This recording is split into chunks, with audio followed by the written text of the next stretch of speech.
Look at AI right now.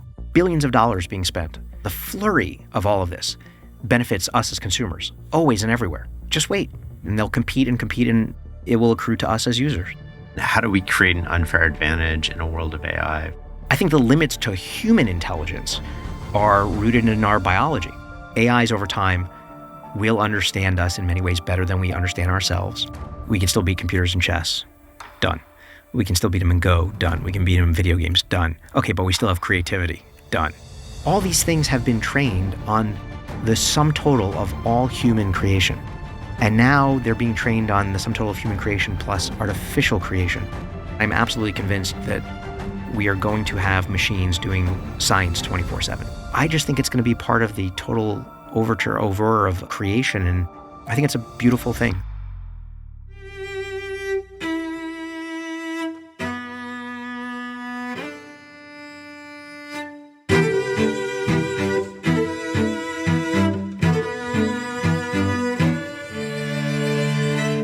Welcome to The Knowledge Project. I'm your host, Shane Parrish. In a world where knowledge is power, this podcast is your toolkit for mastering the best of what other people have already figured out. If you want to take your learning to the next level, consider joining our membership program at fs.blog/membership. As a member, you'll get my personal reflections at the end of every episode, early access to episodes, no ads, including this, exclusive content, hand-edited transcripts, and so much more. Check out the link in the show notes for more.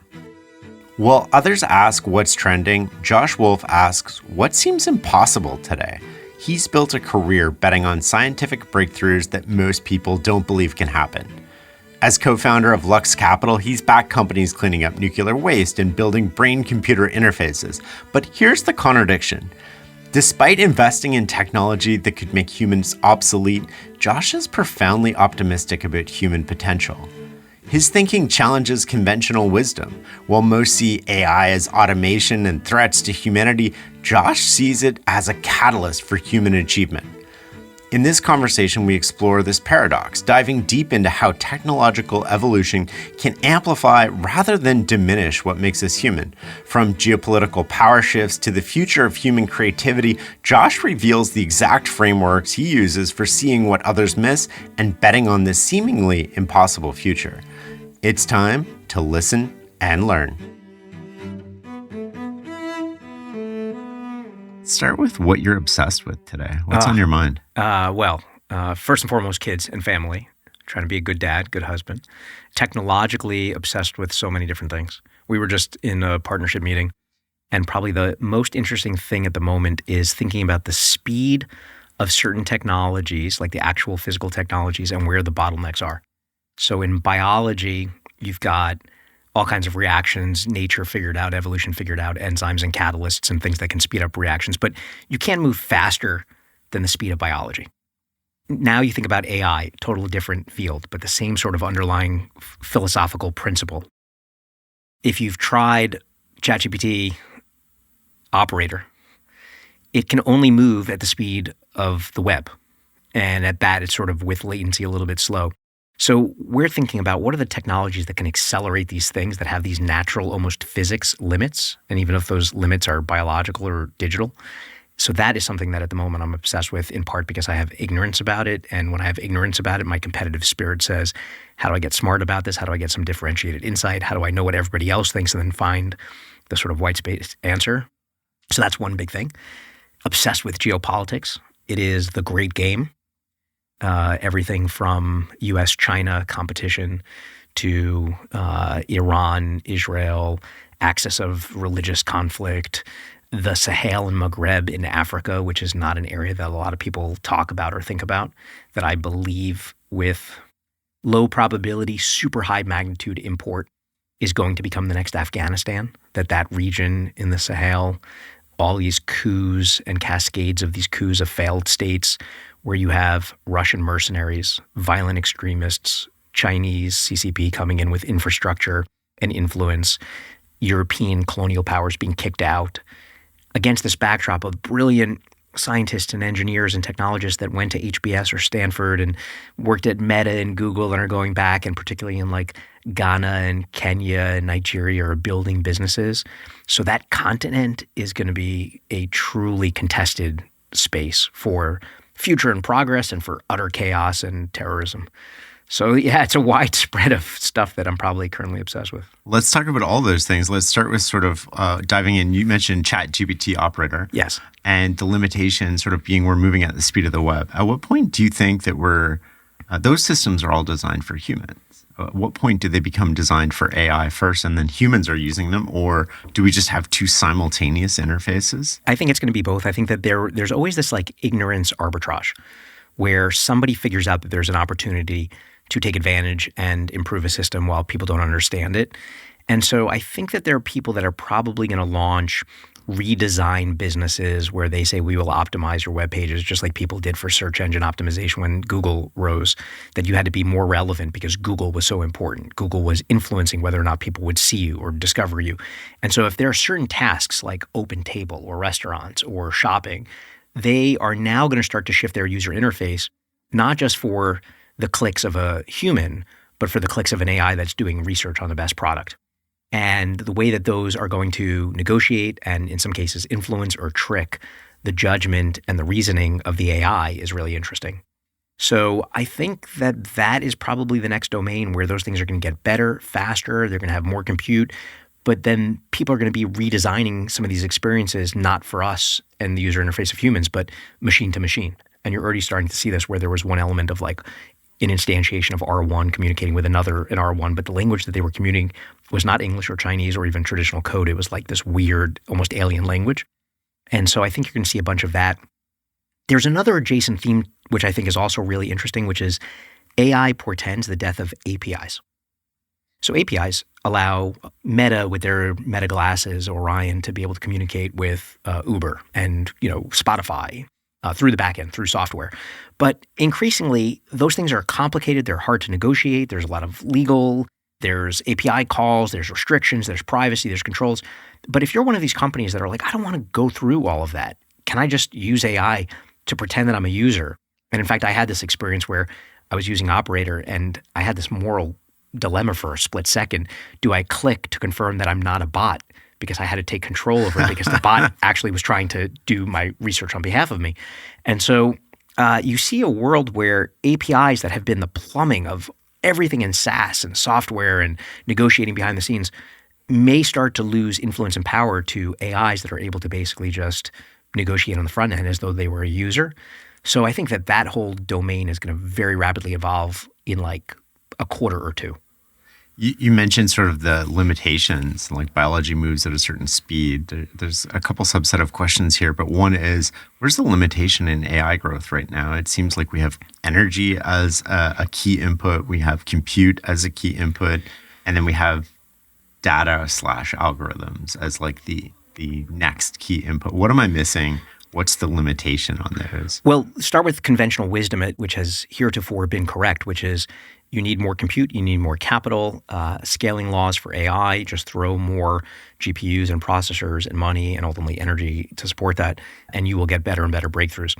The counter to that, which you're seeing in some cases with open source or people that have now trained on some of the large models, is that there's going to be a shift towards model efficiency. And so that's number one, that people are going to figure out how do we do these more efficiently with less compute. Number two, which is a big sort of contrary thesis that I have, is that a significant portion of inference, so if you break down training, you still need large 100,000-ish clusters of H100 top performing chips. It's expensive. Only the hyperscalers heretofore have been able to do that. You can do some training if you're using things like Together Compute in some of our companies without having to do that yourself, sort of like going back to on-prem versus colo versus cloud transition 15 years ago. But I think that you're going to end up doing a lot of inference on device. Meaning instead of going to the cloud and typing a query, like 30 to 50% of your inference may be on an Apple or an Android device. And if I had to bet today, it's Android because of the architecture over Apple. But if Apple can do some smart things, maybe they can catch up to this. But some of the design choices and the closed aspects, which have been great for privacy as a feature, may hurt them in this wave. And you could already see like Perplexity can actually be an assistant on my Android device. I carry both, so I can understand both operating systems. You can't do that yet on iOS and Apple. But here's the insight. If 30 to 50% of my inference is my cached emails and my chats and my WhatsApp and all the stuff that I keep on my device, my photos, my health data, my calendar, then the memory players may play a much bigger role. So now you have Samsung, SK Hynix, Micron that are important here. If I had to come up with somewhat pejorative analogy, I think Samsung is going to be more like Intel. I think that they're just a little bit sclerotic and bureaucratic and slow moving, and it's going to sort of ebb and decline. I think Micron is a U.S. company which is going to be more constrained by restrictions that are put on export control. And I think SK being a Korean company is going to be able to skirt those in the same way that NVIDIA has with, distribution to China through Singapore and Indonesia and Malaysia, which is now being investigated. But the memory players are likely to be ascendant. And so what heretofore was a bottleneck on compute could shift attention, talent, money into new architectures where memory plays a key role on small models on device for inference. I've always thought of memory as like a commodity. It doesn't matter if I have a MU chip or a ScanDisk or and Samsung. And that's what people thought about CPUs back in the day, and then GPUs for just traditional video graphics. And then the AI researchers came and said, well, wait a second, we can run these convolutional neural nets on these GPUs. And they reached into somebody else's domain of PlayStation and Xbox and pulled them in, and suddenly it lit up this phenomenon that turned NVIDIA from 15 billion to 2.5 or 3 trillion. Do you think NVIDIA is got a long runway? I think that their ability with that market capitalization and that cash and the margins that they have, they can reinvent and buy a lot of things. So I think Jensen is a thoughtful capital allocator. I think he's benefited and caught lightning in a bottle over the past 10 years and now just particularly in the past 6. I would not count NVIDIA out. Now, what's the upside from 2.5 or 3 trillion to 5 trillion or 10 trillion, or do they go back down to? I have no idea. So that's more of a fundamental valuation based on the speculation. But if you have 95% margins and your chips are $30,000, could you shrink them down and sell for $3,000 and take small margins but get more volume? And this was some of the debate that I think happened with the release of DeepSeek, where you had Satya basically talking about Jevons paradox, that any one thing might get more efficient, but the result is not that you have less demand. In aggregate, you have much more demand. The classic example of this is like refrigerators. A single refrigerator back in the day was an energy hog. All of a sudden, you make these things more efficient. And what happens? It becomes much cheaper. So if something's cheaper, you're going to buy, more of it. And they shrunk refrigerators down. And so now everybody had one in their garage and in their office and in their basement. And so the aggregate demand for electricity and then for all the components and coils and refrigerant went up, not down. Same thing with bandwidth. If you have 56K baud modem, which was like my first modem, dial-up internet and all that kind of stuff on CompuServe. And, then you go to a T3 and fiber optic, at the speed of light. It is way more efficient, but your usage now is just huge. You're streaming 4K videos and watching Netflix and trading on Bloomberg and blah. Whereas if you actually want to decrease use, the non-obvious thing that you would want to do is actually slow down speed. I mean, put me on a 56K baud modem today, I'd just pull out my hair and never use it. You couldn't even use Gmail. Right, exactly. Yeah, exactly. Where do you think intelligence is the limiting factor of progress? Human intelligence? I think that the great thing about us is that we are, 60 or 70% predictable, in that so many of the foibles and virtues and vices of man and woman are Shakespearean. They're tens of thousands of years old from modern evolution. But with that, we are still irrational. Danny Kahneman was a friend. Danny passed last year, just an amazing guy, but he could document all the heuristics and all the biases, which you study and write about. And he's like, I'm still a victim of them. Even knowing them doesn't really insulate me from falling, to them. It's just like an optical illusion. You can know it's an optical illusion, but you still see it and you still fall for it. So I think the limits to human intelligence are rooted in our biology. And we have all of these embodied intelligence that have sort of been externalized in calculators and in computers that help us to overcome that. And I certainly feel today that a significant portion of my day that might be spent with a colleague riffing on something, and sometimes that's great for a muse or tapping into information or intelligence or some tidbit or a piece of gossip or an experience that they had. And that's why like the diversity of cognitive diversity is really important. I'm complementing that with all-day chats with Perplexity and Claude and OpenAI and any number of LLMs that might hallucinate just like a friend and might be wrong about something, but might give me some profound insight.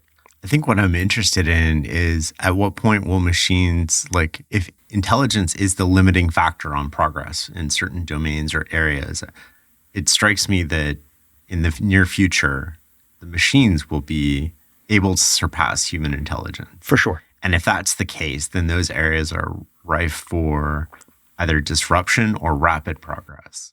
Well, I think, what Peter Drucker never imagined when he was talking about knowledge workers and the shift from like blue collar workers to white collar workers was that machines would actually most threaten those professions. And so you take some of the most elite professions, doctors, the ability to do a differential diagnosis. Today, I take my medical records as soon as I get them from top doctors and I still put them into LLMs to see what did they miss. And sometimes it unearths some interesting correlations. Is there a scientific paper from the past 10 years that might have bearing on this particular finding or something in a blood test? So that is really interesting. Lawyers, language is code. Multi-billion-dollar lawsuits sometimes come down to the single placement and interpretation by a human of a word. One of the things that Danny Kahneman recognized, and he published this in his last book, Noise, was that the same case, the same information, the same facts presented to the same judge at different times of day or presented to different judges, they are not objective. And he actually thought that for justice and fairness, that you would want the human intelligence applied to these situations with their biases to be either complemented or replaced by AIs that had a consistency and a fidelity in how they made decisions. So those are all high-paying jobs with lots of training, lots of time to gain the experience, the reasoning, the intelligence, and many of those things are at risk. Government itself, the ability to legislate, make decisions, you want to be able to capture and express the will of the people. But increasingly, we have social media that's able to do that. It could be corrupted, but there's mechanisms to figure out how do you really surface what does the populace care about. And some in Europe have tried to do these things. The key thing is always like, what's the incentive and what's the vector where somebody can come in and corrupt these things?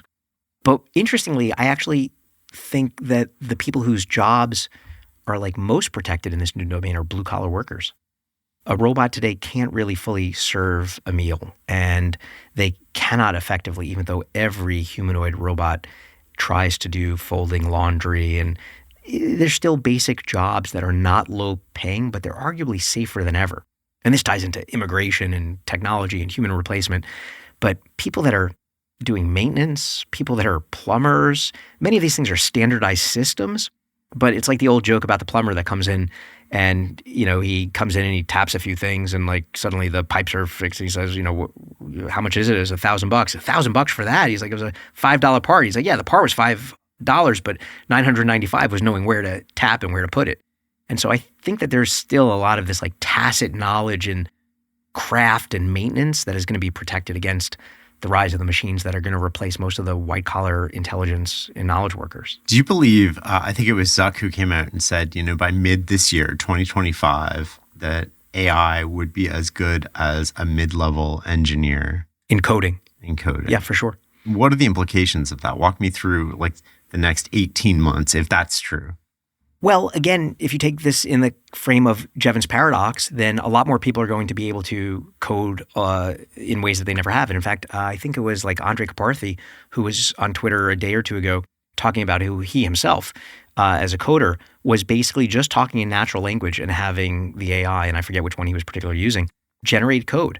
And then if it tweaks something and he wanted to change a design and make a particular sidebar a little bit thicker or thinner, he would just say, make the sidebar, and it was able to do that.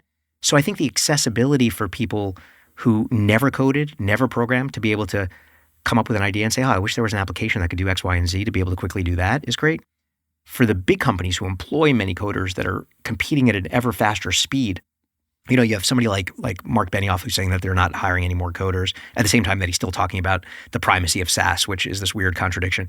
But I would suspect that maybe you lose 10 to 30% of the people that you normally would have hired, but the people that are there are still like these 10x coders, and now they have a machine that's helping them be like 20 to 100x. Do you think margins go up then for a lot of these companies? I don't know. I always feel like margins are always fleeting in the sense because it's like a fallacy of competition. One company stands up a little bit higher and then everybody else is on their tippy toes. So I think it just changes the game, but I don't think that you have some like permanent margin. The only time you get really large margins is when you truly have like a monopoly, like NVIDIA today. Until there's an alternative, whether in architecture or algorithms or in something else, they've got dominant margins because they can charge super high prices because there is no alternative. So when you have that, there is no alternative, but in many domains, given enough time, there's an alternative, and then margins just resettle. And look at cars. The average margin on cars today are 10,000 times better by every measure of fuel efficiency, comfort, air conditioning, satellite radio, but those margins never persisted as being like permanently high. I always come back to sort of Buffett in the 60s with the loom, right? I always relate everything to the loom because everybody was coming to him when he first took control and they're like, oh, we got this new technology. And he's like, yeah, but all the benefit's going to go to the customer. It's not going to go to me. I mean, look at AI right now. Billions of dollars being spent. All the foundation models, all the competition. The second that DeepSeek comes out, it suddenly accelerated the internal strategic decisions from OpenAI of when are we going to release models. And so the flurry of all of this benefits us as consumers, always and everywhere. And so we were looking at internally installing some new AI system to surface all of our disparate documents. And there's a bunch of these. And our Gmail, our Slack, our Google Docs, our PDFs, our legal agreements, and just have a repository with permissions and all this. And it's expensive, in part because going back to that ignorance arbitrage, somebody could charge us a lot of money to do that implementation. And my default was just wait. Why don't we wait 6 months? Because this is going to be available from all of the major LLM providers today that want to get the enterprise accounts. And let's just wait, and they'll compete, and it will accrue to us as users. Talk to me about all these models. People are spending, hundreds of billions, if not trillions of dollars around the globe competing on a model. Do you think that's the basis of competition, or how does that play out? And then you have Zuck, who's trying to open source it, and he spent, 60 to 100 billion, probably by the end of June this year, open sourcing it. So he's basically like, I wouldn't say he's doing it for free, but what's his strategy there? First, you have just straight head-to-head competition, Anthropic and Claude and ChatGPT and OpenAI and others. Then you have sovereign models. So there are countries that are saying we don't want to be beholden to the US or to China. We funded a company in Japan called Sakana. This is one of the lead authors from the Google Transformer, and a guy, David Ha, and just an incredible team. And they are actually trying to do these super efficient novel architecture. So they're not trying to train these multi-100,000 clusters. Their latest model, which was based on this evolutionary technique, was like 8 GPUs, which was wild. So that's one trend. But on the strategic question for Zuck, I actually think that he's probably playing it the smartest of everybody, which is, and he's been open about this, we're going to open source the models with Llama, and we're going to let people develop on them. Why? Because the real value is going to be in the repository of data, longitudinal data, deep data. If you go back 10, 15 years, like the number one thing in tech was big data, big data, big data. Okay, well now if you actually have big data, you want to use whatever models are out there to run on your proprietary silo of data. So the people that I think are going to be advantaged, Meta, why? They've got all my WhatsApp messages. Apple doesn't, Meta does. They've got all my Instagram likes and preferences and every detail of how long I spend and linger on something and what I post and all of that content. My Facebook, which I don't really use anymore other than when Instagram cross-post to it. But that is super valuable. And they care about that in part because Zuck needs to route around both Apple and Google. He does not have a device. I mean, you've got Oculus and Meta Quest and whatnot, but that's not the one. This Orion with the neural band from the company Control Labs that we funded, which was for the non-invasive brain-machine interface to be able to use free gestures, which is an absolute directional arrow of progress, right? Disintermediating the control surfaces you have, remote controls and all that kind of stuff, and just being able to gesture, map a device to your human body is absolutely the trend. But he's thinking about how do I route around these devices and how do I have a long repository of everybody's information and use the best model that's out there. And the great thing about open source is it'll continue to improve over time. So I think that that's a winning strategy. I think the people that are continuing to develop ever better models, unless they have proprietary data, are going to be sort of screwed. Bloomberg should do really well. I mean, the huge amount of proprietary information, all the acquisitions that they've done over time, being able to normalize merger data and historic information and the longitude of price information and correlations between different asset classes, being able to run AI on top of that is like a quant's dream. So I think that people that have hospital systems, arguably some governments if used efficiently, but anybody that has a proprietary source of information, clinical trials, failed experiments inside of pharma companies, being able to do that is the real gold. And the large language models are effectively like, over time, I think, going to trend towards zero in a commodity excavator of that data. So the moat is really in the data, I think so. Because everything will be sort of comparable running on top of it. The data sitting by itself is like an oil well that isn't mined, or nat gas finding that isn't fracked. So it needs to be extracted. And I think that most likely open source, but in some cases, enterprise partnerships between Anthropic or OpenAI with some of these siloed data sets will unleash a lot of value. So aside from Meta, what counterintuitive sort of public companies would you say have like really interesting data sources? That's a good question. I haven't really spent a lot of time on that to figure out who's got crazy amounts of proprietary data. Pharma would be a good one because obviously they're, tracking both their successful but their unsuccessful clinical trials. There's a lot of information in the unsuccessful data, like the things that failed that you can learn from. You could argue that Tesla, of course, who I'm very publicly critical of, like if they truly are collecting a ton of road user data from, every Tesla that's being driven, that would be valuable. Anything where there's a collection, a set of sensors, a repository of information that is owned by them. Anything that we've signed off on that, your data is free for us to use, like Meta. You think of Tesla, they should have the best mapping software in the world. They literally drive millions of miles every day. Right. They can update everything. They can locate police. They can locate speed cameras. They can get real-time traffic. Weather patterns. Yeah, totally. Yeah. But okay, the flip side of that though, right? Taking sort of like the opposite view for a moment, Netflix. Netflix has all of our viewing data. They know what we like. They know what you like. They can make a perfect set of channels for you. And the recommendations are reasonably good approximations of adjacencies to things that you liked. But they haven't been successful, nor has the human algorithm at, say, HBO in the past, of like perfectly creating the next show that you really want to see. And what's interesting about that is they've put a lot of money into this, but it hasn't yielded the recipe maker for like the next perfect show. And oftentimes the thing that you want to see is almost something that's orthogonal from what you've been watching. Yeah. Like I heard Anthony Mackie, who's in the latest Marvel movie, talking about an expectation that he'll be, somebody was like, how long do you think you'll be doing Marvel movies? And he's like, I think probably like the next 10 years.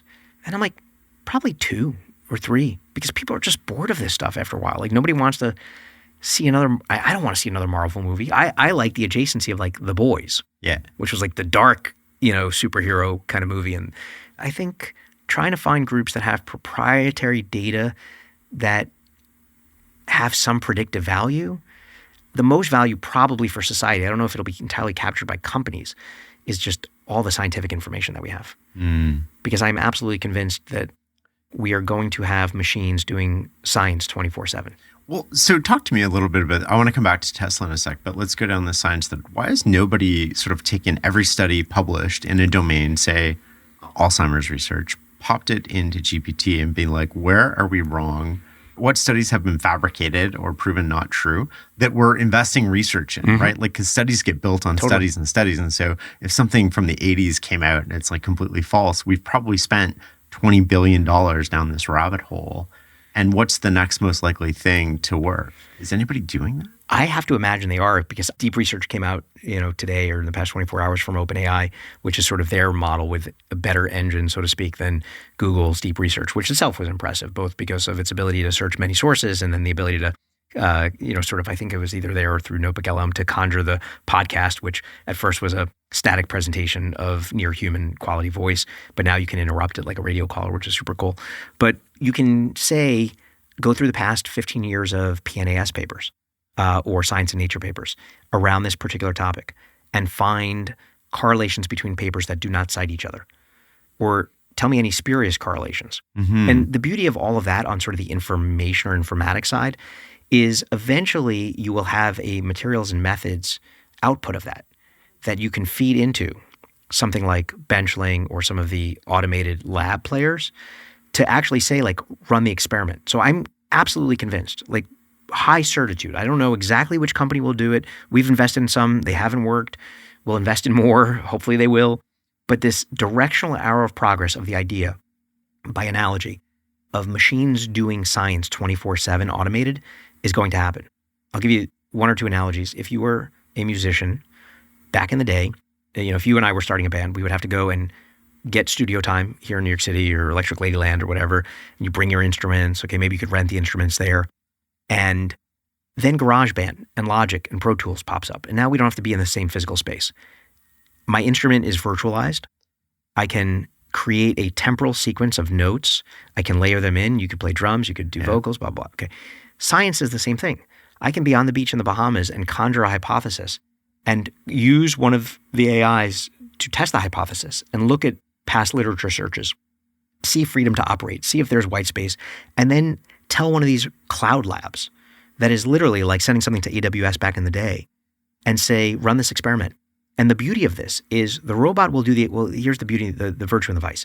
The robot will do the experiment and it should do it perfectly because it's digital and it's high fidelity.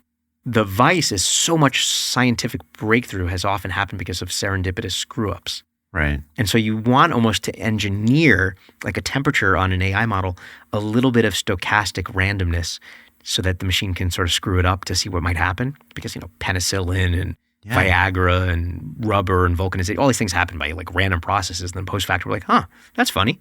And then, you run with it. But then the machine will say, here's the results. And it will then reverse prompt you and say, do you want to run the experiment again, but changing the titration of this to 10 milliliters instead of 5?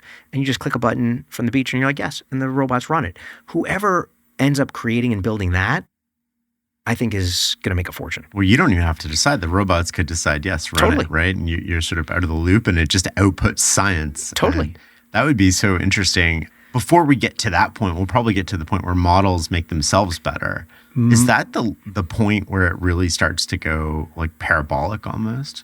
I don't know. I definitely see that models can improve because you can even argue like DeepSeek's R1 is a model that was improving upon outputs from ChatGPT and so on. So I definitely think that there will be this recursive improvement, but you still, going back to being rate limited by time and biological or chemical reactions, you still need to instantiate this into a physical experiment. And so you can model and simulate all you want, but then you actually have to like do the thing and make the compound. And so those still take steps and, organic chemistry, and there's like 20 reaction steps and people optimize to like reduce them down to 6. And you still need the physical reagents and the right temperature and the experimental design. So I still think that that's going to be the bottleneck, but for sure, like the ideation and experimental design that's just going to absolutely explode. And then you'll have these automated labs with lots of different instruments where robots will be able to take out a sample from a centrifuge and put it into the next thing. And like, you don't need humans to do that any more than you need humans to assemble sophisticated iPhones. I mean, we still have very cheap labor in Foxconn factories in China and Vietnam and elsewhere now doing that, but there's no reason for that over time. Isn't that low-hanging fruit, though? Just like, look at all the work that we've done so far and tell us where we're on the right track and where we're sort of like, totally, we're going astray. And totally. That, like, there's nothing preventing that from happening today. I mean, it's very like David Deutschian. It's like, if it obeys the laws of physics, it should be possible. Yeah. There's nothing about this that is like totally speculative and fantastical that it doesn't obey the laws of physics. The other project that I was thinking about sort of doing is just calling like a priorart.org or something, and having AI read through all the patents and make the next adjacent sort of like patent, like improvement, and then just publish it because then there's prior art. Right. There will for sure be AI patent trolls if you put it negatively. This would dissuade that. I mean, in a sense, it would sort of be making prior art for as much as you can 24/7. There are companies that do this where they have creative patent filers for continuations in part so that they can keep sort of the life of this going. But the rise of agentic AI, you can have some crazy idea, some brain fart at 9:30, 10 o'clock at night, and you just had cocktail with friends, and you're like, oh, like imagine if that exists. Okay, well, do the research. Does this exist? And if it doesn't exist, can you write a patent and sketch a diagram for me and file it and start and incorporate a company. Now, all those things have to go at the speed of like certain processes, but all of that could be done overnight where you literally wake up and there are multiple agents working on your behalf that have filed a patent, created a design, incorporated a company, possibly even put it out to some group and raised money for it overnight that have opted into it. And I don't know if there was like successful enough and it hit a bunch of criteria, I might allocate some capital into an account to allow a robot AI to actually receive pitches, respond to it, and create a small portfolio to allocate as an experiment. So you can see this whole thing as just like a human idea, or maybe one inspired by interactions with an AI, that by the time you wake up, you have a company started and the basis for people to actually do work. Like that, in 10 or 20 years, people look back and be like, how did we not see that coming? And look at all the jobs that are being created because every single person is now creating and has like 6 virtual companies. The future is going to be wild. Yeah. Talk to me. Let's go back to Tesla for a second. Why the hate on Tesla? Let me say, I think Elon is amazing at certain things. Elon is arguably the greatest storyteller, fundraiser, inspiration for anybody in the past, maybe in all time, truly. I think his relationship with the truth has been questionable. And so in Tesla particularly, I think there was a time where the short sellers started to identify things, not because they just hated the company or hated the future or any of this. And he was able to very shrewdly weaponize the us versus them. They're trying to kill us, right? Most short sellers that I know happen to be very disaffected people. And they have a chip on their shoulder. And to me, the motivating force and the incentive for them is not that they just want to make money, but they want to be right. Mm-hmm. And they want to be right because they've identified somebody that they think is intentionally doing wrong. Mm-hmm. It's the same thing as an investigative journalist. It's the same thing as a opposition research for a politician. It's the same thing for somebody that is trying to debunk a Sunday preacher charlatan that basically is almost intellectually competitive to say, you are trying to pull the wool over these people's eyes, and I know what you're doing, and I'm going to call you out on it. And so for me with Tesla, I think that they got away with accounting fraud. On warranty reserves and a whole bunch of other things, I think there was a lot of prestidigitation and magic of look over here while we're doing this. And today it doesn't matter because they got away with it. But I think that there was not the same kind of honesty that I would ascribe to Jeff Bezos in how he built Amazon. And, raised a few $100 million of equity. You could look at stock-based compensation. You could look at debt as capitalization, but created this monster that is profitable, cash flow positive, and never raised another dollar of equity. And Elon raised north of $50 billion, took out $50 billion, treated it like an ATM, said, I'm never selling a share, and sold lots of shares. And then whether he had to do it to buy Twitter or whatever, I don't feel it was done as honestly as other entrepreneurs that I greatly admire. Now, that said, SpaceX, I have no issue with. I think SpaceX is an extraordinary company. I think it's an incredibly important American company. I think without it, we would be at a massive disadvantage. I think it is truly a national treasure, run by Gwynne Shotwell, incredible engineers. We've backed a bunch of these engineers that have come out from Tom Mueller to that I think the world of. I've just been much more critical about Elon's relationship with the truth as it came to Tesla. And in many ways, I felt like the whole thing was unnecessary. Do you think those are one-time things or they're systemic and they crop up every few months or something? In his personality? Yeah. He's past the stratosphere now. Like it's, he's proximate to power in ways that people can't compete with. If you're an investor in, or you're Sam Altman in OpenAI, you're not only worried about competition, you're worrying about a personal grudge from somebody who has the ear of the president that can weaponize all kinds of systems of power, from the DOJ to the FTC to the FBI. And I would be very nervous being an adversary with that kind of power. So Altman came out and said he didn't think Elon would use that power against him. Which is a nice and smart thing and a necessary thing to say publicly. And I think that Elon has even said, I won't use that. But what's the saying? Power corrupts? Yeah, and absolute power corrupts, absolutely. But I don't know, you're in a position of power at DOGE and OMB and Office of Personnel, and you have influence and you can shut some of these things down. Does Elon love the SEC? He's been pretty vocal about that institution. Does he love the National Highway Transit Safety? So if these things are gutted, I think you've got more free reign to shut down criticism. You've got similarly the best entrepreneurs, when short sellers are saying something, they don't want to ban short selling. They don't want short sellers to be arrested. They just prove them wrong. Yeah. And so my favorite story about that was Brad Jacobs and the short report came out, the stop draw precipitously. He borrowed $2 billion, bought back shares, and this is big skin in the game, right? Right, yeah, totally. We're going to double down and go forward. Yeah. And I think he turned that 2 into 10 or 8 or something. It was just crazy. So for me, I don't know, at 13 or so, after I was bar mitzvahed, I became atheist. And I would see these preachers exploiting people. It just irked me. And it irked me in this, it wasn't in some, I reflected on this over the years, it wasn't in some virtuous, holier than thou kind of thing. It was intellectually competitive. It's I see what you're doing. You're running a con, and I want to call it out. And it wasn't rooted in self-virtue of pursuit of truth. The real thing when I thought about it is, no, I want to show that you're cheating people. Well, short sellers are necessary to a well-functioning market, right? I think so. We need to hear both sides of the story and make our own judgments and decisions. What point do you think that computers are going to really make most of the investing decisions? Well, you could argue today they are, not because they're doing reasoning and analysis and fundamental work, but because the structure of the market is so dominated by passive indexation. And that is effectively an algorithm. And that algorithm says $1 in, buy, $1 out, sell. And in both cases, indiscriminately. And so you just have a flood of money that goes into the market, and these indices buy everything, and it becomes this massive market cap weighted accelerant. And then people say sell, and then the money just comes out. So the past, 10 plus years where this has really become the case with Fidelity and BlackRock and State Street and others, that the ETFs, which were well-intentioned, you go and listen to Buffett back in the day, it's just put it in the market, right? It's hard for active managers to outcompete.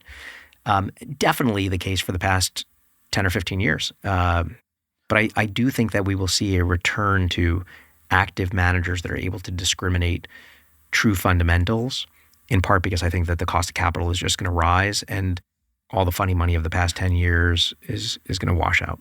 2 questions, 2 rabbit holes I want to go down here. One, at what point do you think active managers, an analyst is replaced by AI in the same way that Zuck is saying an engineer at Meta is going to be replaced by AI? Already, there are AIs that can not only go through Qs and Ks, 10 Qs and 10 Ks, and can listen to quarterly earnings reports and CEOs that are talking at conferences or on podcasts, and can get an emotional sentiment, can see where they're varying their language in ways that only the subtlest of analysts in the past or a portfolio manager could do. And I think the most valuable thing that AI is going to do, when you ask it questions and it comes up with the answers, and assuming those answers are accurate and cross-correlated and double-checked, they actually say, here's the 5 questions you didn't ask. And so that is going to unleash real insight. Now, there is still this human aspect of being able to look at somebody and decide, do I trust them or not? Yeah. And I think that the best analysts are able to say, very Buffett-like or Joel Greenblatt-like, is this a good business? And there's ways to measure that, like a fundamentally good business, even if an idiot was running it. And then, do I think it's at a good price? And is therefore my expected return going to be high? And do I trust the people that are running it? Because ultimately I am allocating capital to them in the same way that somebody allocates capital to us. I like the virtue of our private markets because I am less, we're still beholden, but far less beholden to a day-to-day market, Mr. Market fluctuation of, manic depressive positivity or pessimism. We have 10-year locked funds. We're able to make long-term bets. It's arguably this great source of time arbitrage when everybody else is looking and discounting back a year or 18 months or 2 years. But, you think about the 3 main sources of edge, and we've talked about this in the past, but informational, analytical, and behavioral. Informational advantage used to exist a long time ago. Regulations like Reg FD and avoidance of insider trading and information that tried to equalize the playing field, in addition to a huge influx of really brilliant people that are able to use cutting edge data tools. Having an information advantage is really hard.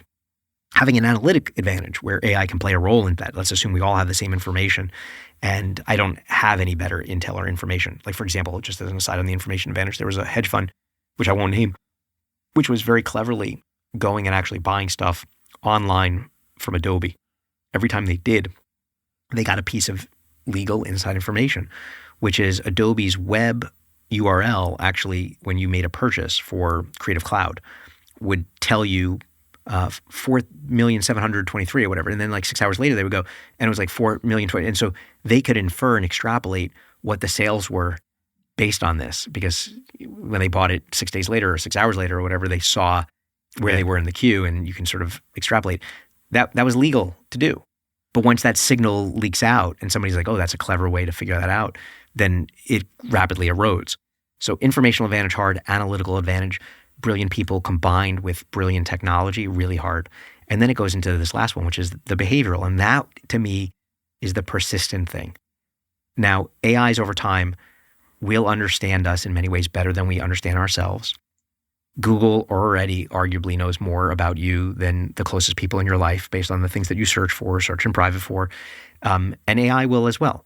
And already there's an eerie moment that I appreciate because I've given myself over to the information gods. There's a required energy to try to maintain privacy, and I just feel like it's not worth it. We can talk about privacy because most people basically just want to keep private, their sex life, their bathroom time, and how much money they have, unless you are super rich or super poor. Because if you're super rich, you broadcast. You're on the Forbes 100, 400. You're showing the house you just bought, the art you just bought. You're signaling your wealth.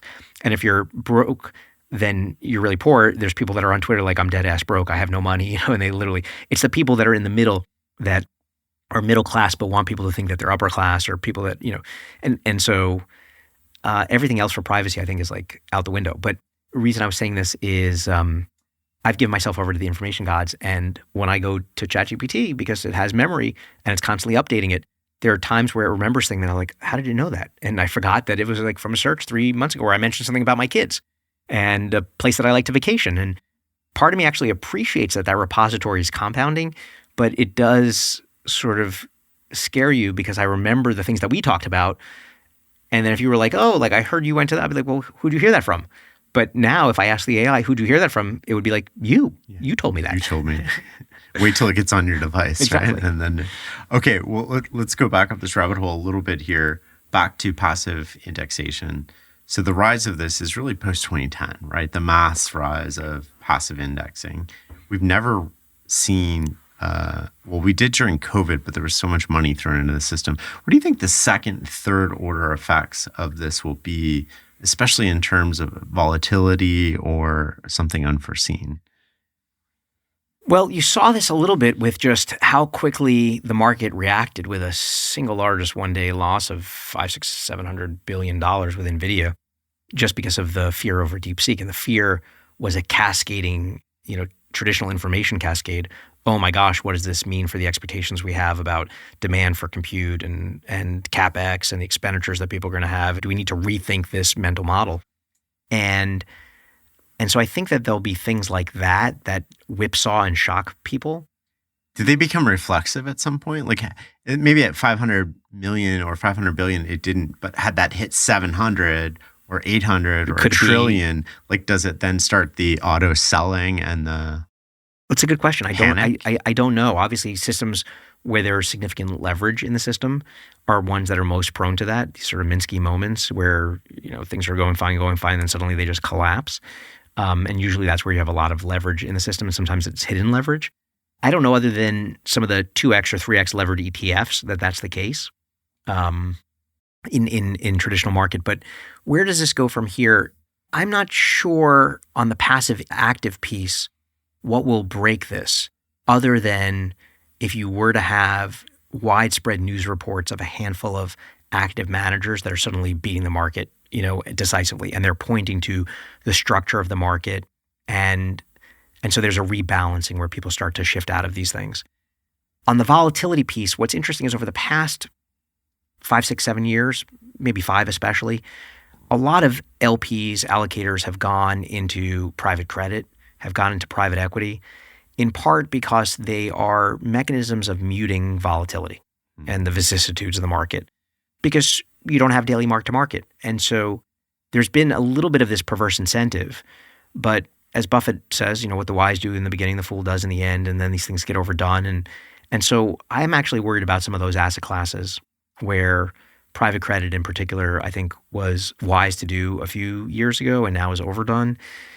You have another phenomenon, which is every major sophisticated large private equity firm, Apollo, KKR, Carlyle, et cetera, are all starting to think about or are actively thinking about both permanent capital in the form of insurance vehicles like Apollo and accessing retail in a huge way. That many people see retail being the next wave of this. And when you say retail, you actually just mean normal day-to-day consumers. Individual investors that might have been on Robinhood and could never heretofore access Apollo or Carlyle. But in aggregate, you're talking about trillions of dollars of investor money.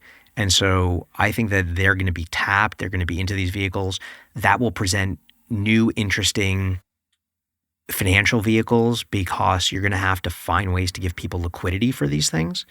And so I've heard about some interesting things actually from a friend, Mike Green, who I think is a really smart practitioner and student of markets.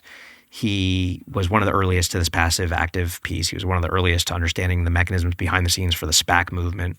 He's early now to this idea of Uniswap, which has a certain mechanism that provides liquidity by having, let's say, like 80 or 90% in treasuries and 10% in some underlying.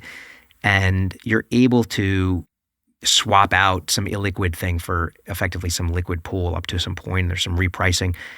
And he's been thinking about something that like Apollo is doing with State Street, and that this portends a movement into these almost artificial, like if I would have talked about ETF 20 years ago, people would be like, what is, don't we have mutual funds already? And they're like, no, but they're going to go super low fee and you'll be able to trade them on a daily basis. There's something here to watch about the flood of retail money that will go into illiquid alts, private equity in particular, and new vehicles that are formed to be able to provide liquidity because of that. And I think that that's both going to be really interesting and potentially, to your point, creates something that sets up some massive blow up. The other thing that I want to come back to in the rabbit hole here is you mentioned persistent advantage is behavioral. Yes. Talk about that in the context of humans and how do we create an unfair advantage in a world of AI for humans? Like, what are the ways that we can, like your kids, like how are you teaching them to navigate this in a way that gives them an advantage? An advantage. Well, a behavioral advantage. So, you go back some years and it was like, okay, we can still beat computers in chess. Done. We can still beat them in Go. Done. We can beat them in video games. Done. Okay, but we still have creativity. Done.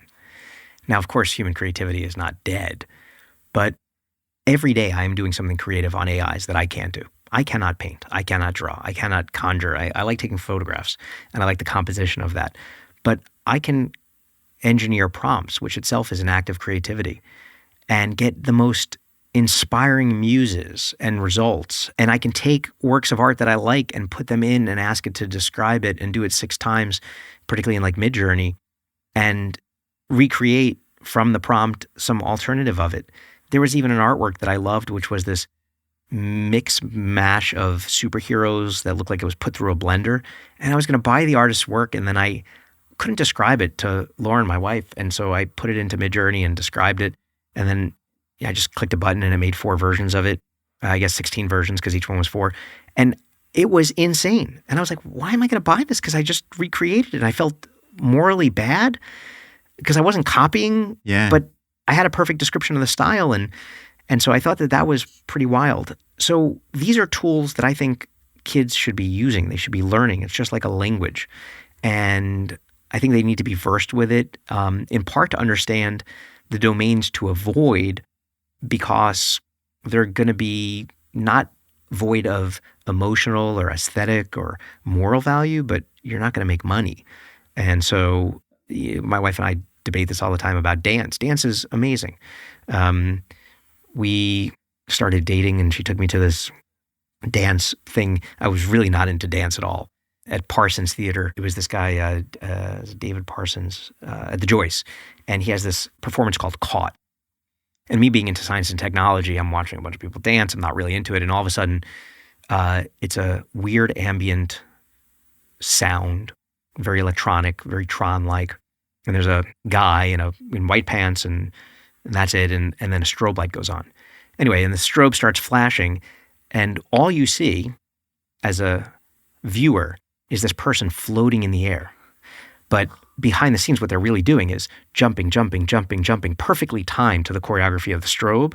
So you see them caught, but they're doing this crazy kinetic athletic thing, right? And I was just like, that's super cool, right? Everybody should see this, right? And it was just like inspiring. Now, that said, we had this debate afterwards because she's like, these dancers make no money. And I'm like, well, market forces would say that there's too many dancers or there's not enough demand.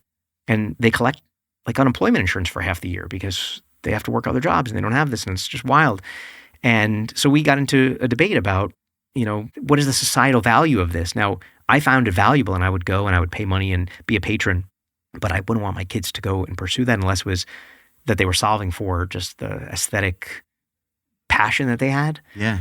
But I think that there's very few crevices where AI will not creep in and either be able to do the thing nearly as good, including, you think about the compression that we all enjoy of a Game of Thrones episode, the compression algorithm of all of that talent, set design, special effects, screenwriting, a lifetime of acting and performing, just swoosh down.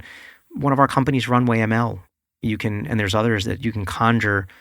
Today it's 10 seconds, but tomorrow it'll be 2 minutes, and full feature films with no key grips, no lighting, no costume design, no set design, no actors.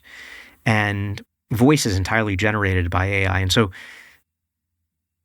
does that strip this art of its soul kind of thing? I don't think so. I think it just creates a new form of art, just like Pixar, for all the people that were doing Disney Mickey animations by hand, and then suddenly we get this 3D rendered graphics and incredible storytelling. That will be timeless, but the tools that we will use will very rapidly replace these things. So I think our kids should be embracing and using all of these tools. The only tool that I restrict them from is TikTok, but otherwise, and that's for a variety of bad influence and Chinese Communist Party. But otherwise, I want them learning how to use every tool as they would every appliance in a kitchen. And outside of those tools, where do you think the advantage comes from? Is like a networking advantage in who become more pronounced? I think it's this. Yeah. I think it's human to human. I think that if you always can frame things as like what's abundant and what's scarce, in a world where there's going to be an abundance of access to information, an abundance of access to creative construction of things, art and literature and movies. And just by the way, as an aside, I also will take boring PTA messages from our school and I will put them into large language models and send them to my wife, where I'm like, do this in the style of Matt Levine, the Bloomberg daily writer, or do this in the style of Shane Parrish, or do this in the style of Al Swearingen from Deadwood. And it's absolutely entertaining and brilliant. It takes something that's so boring and cliched and hackneyed and like it just brings it to life, right? I do the same thing. So it's a lot of fun, right? It actually makes this stuff interesting. But the advantage is going to come in, what do I do with that when I output it? I enjoy it for a second, but then I share it. And so all of these things, all the value, all the market capitalization of all social media is about sharing. And I still think that we're going to produce, we're going to share. And what becomes scarce is like human connection, because we are still human and we still want that. We want to be hugged and we want intimacy and we want to laugh with each other. I'll share just a quick aside from this. Like 2 or 3 months before Danny Kahneman died last year, Lauren and I went over with a filmmaker and another woman, and we had a dinner with Danny and his partner, Barbara Tversky, who was Amos, his wife. And we were talking about aging and getting older and memories. And Danny had this great point about that the pleasure of pleasurable things got less pleasurable, but less than the pain of painful things got less painful. So for him, the loss of a friend, you became a little bit anesthetized to it. The first time you lose a friend, it's tragic. But when all your friends are dropping dead, it's like, this is just happening. The first person gets divorced. And all these things over time, the half-life of the pain just decreases. you're still losing the pleasurable things. So food didn't taste as good, and wine didn't taste as good, and music didn't sound as good, and sleep wasn't as good, and sex wasn't as good, and all these pleasurable things. But he thought that the pain was less painful than the pleasure was less pleasurable. And so I thought that was an interesting insight. Barbara had a different view. And she's still alive, and I'm taking some license to share her view. But she said, no, it's still painful. And the main reason she said that pain is painful is that these memories I have of Amos, or I shared that moment with this person. And the great human feeling is commiserating about the thing that we experienced together, or the memory and laughing hysterically, which I still do with my childhood friends, of this shared moment. And AI will never get that. Another person won't get the inside joke. And so to your question about the advantage is in that human connection, because we are still human and we want that, we pine for it. And so I thought that was a really profound counter to Danny's view, which is that when you lose these people, you lose the partner to amplify that emotion, a good one or a bad one. And I think that being able to have like uniquely human experiences, understand each other, support each other, that is still going to be an advantage. A lot of the things you said, what sort of the common thread with them in my mind was we feel part of something larger than just ourselves. Yes. Like relate this to working remotely and how this interacts with other things, right? Where we might not feel part of something larger than ourselves. And remote work is a great example where you sort of, the ability is there, whether you do part-time or full-time, to shut off your laptop and the world looks like you. Right. You're not forced to interact with people with different political views, different socioeconomic status. You surround yourself so you don't feel a part of something bigger and that changes how you vote. It changes a whole bunch of things in your life, I would imagine. I'm speculating here, but I'm sort of like thinking out loud. No, I think a lot of your values, a lot of our values, and again, I'm going to invoke Danny here in a conversation before he passed away, was that you may think the things you think because you analyzed and you reasoned or whatever. But no, the reason you think the thing you think is because of the 5 or 6 most important people around you. And they sort of believe something and you believe them. And so you, again, an information contagion, and you will tell yourself that you believe it because you really thought deeply about it and you reasoned through this. But no, the reality is you believe things just because there's this social phenomenon. So working from home versus working in person, there are so many. Everybody is here Monday through Friday now. You know, at first it was Monday through Thursday, take Friday. Now I'm like, look, if you need to leave, you go. Family first. It's a principle here. Never miss a concert, a recital, a science fair. But we need to be together. Why? Because there's so many interstitial moments. There's a chance serendipity moment because I come out of a meeting and I'm able to introduce you to Grace, or Brandon is meeting with somebody. And every day, hey, do you have a minute? You know, knock, knock, and then somebody's making an introduction and you just never know what it unlocks. That never happens on Zoom or on calls. It just doesn't. The structure of that doesn't allow for that serendipity and those sort of human connections.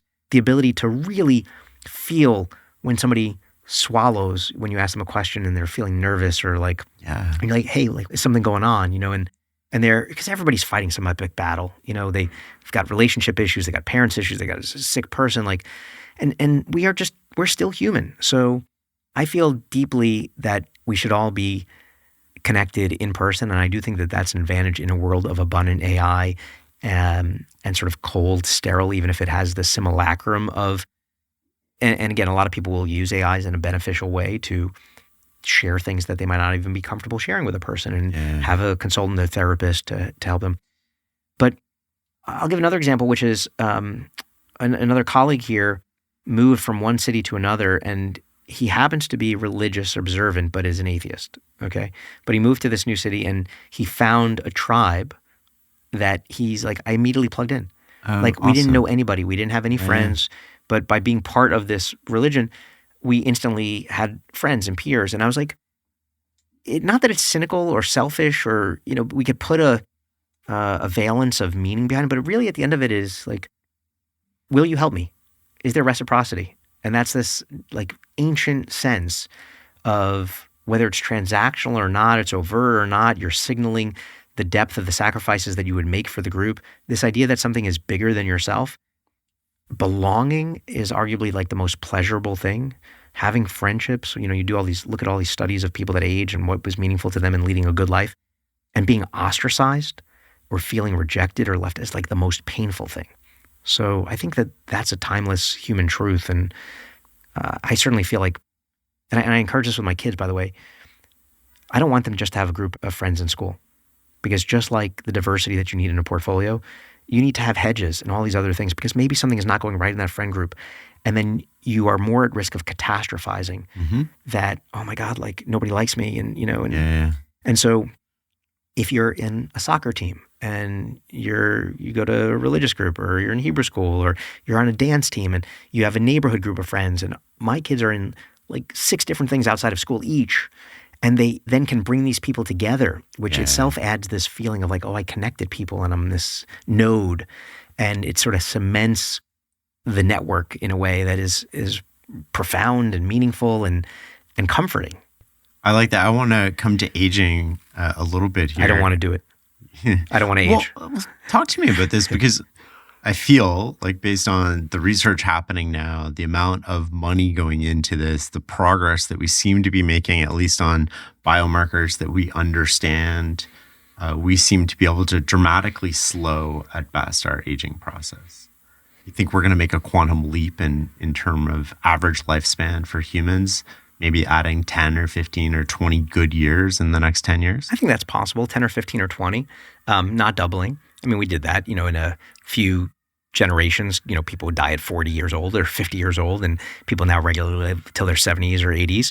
This is an interesting thing, because we don't fund longevity work here, and I'm personally not invested in any of these things. I will go to my doctor and I will get my blood tests, and he will suggest that I take some supplements because I'm low in iron or this or that. And that's entirely reasonable, just to maintain sort of homeostatic function. But I don't go absolutely crazy and intense. But I appreciate the people, Brian Johnson and others, that are self-hacking and doing this in pursuit. And Ray Kurzweil was doing it back in the day. Nobody has really seen Ray out that much. He was taking 100 supplements a day or something like that. And last I saw, I think he had a toupee, and it was like a messy situation. But I'm glad that these people are doing it both in pursuit of staving off their own mortality and a public service, either interpreted as, I can't believe you go to these extremes and I'm not going to do that because it's super stressful, or maybe you're going to unearth something and we're all going to be on metformin and all these, But there are this timeless pursuit of avoiding death. It's very human. It is. And it goes back, like the first form of avoiding death was, I'm not going to die. So to search for the fountain of youth and Ponce de Leon, today modern pharmaceuticals and drugs and supplements and lifestyle changes. The second form was, fine, I'm going to die, but I'm going to come back. And so reincarnation. And maybe that was the spiritual or religious sense. And then today's version of that would be Alcor or any of these cryo, I'm going to freeze my brain so that when they figure this out, they'll bring me back. The third was, okay, fine, I'm going to die, but I am more than my physical self. There's an ethereal, a soul. The modern technological version would be the ghost in the machine, endless sci-fi movies about people uploading themselves and their likeness, which, by the way, are sort of a really interesting phenomenon of how we deal with loss and the ability, if there is an AI that is totally trained on my voice and my likeness and everything I've ever said, which I have done, that my kids would actually have a dad AI, and maybe they can consult it for questions. And is that a good thing or a bad thing? I don't know, but it is going to be a thing. Yeah. Then you have, okay, I'm going to die, but I'm going to live on through my progeny, through my children, through my genes, which is the evolutionary impetus. And I'm going to live on through my works. And you won't be there to experience either of those things, unlike the first three where you're not going to die or you're going to come back. And so I think about the people that, whether it's where I grew up in Coney Island, Brooklyn, they put graffiti on the wall and they put themselves up until it gets washed away. Or if you're David Rubenstein or Steve Schwartzman, you put your graffiti etched in stone on the New York Public Library, but it's really no different, just $100 million instead of free and the potential for being jailed. And then it's through your children. And I think there it's very Buffett-like. The moral sort of mandate would be, like he described Don Keough of Coke, that when you do die, you want them to say what they said about him, which was everybody loved him.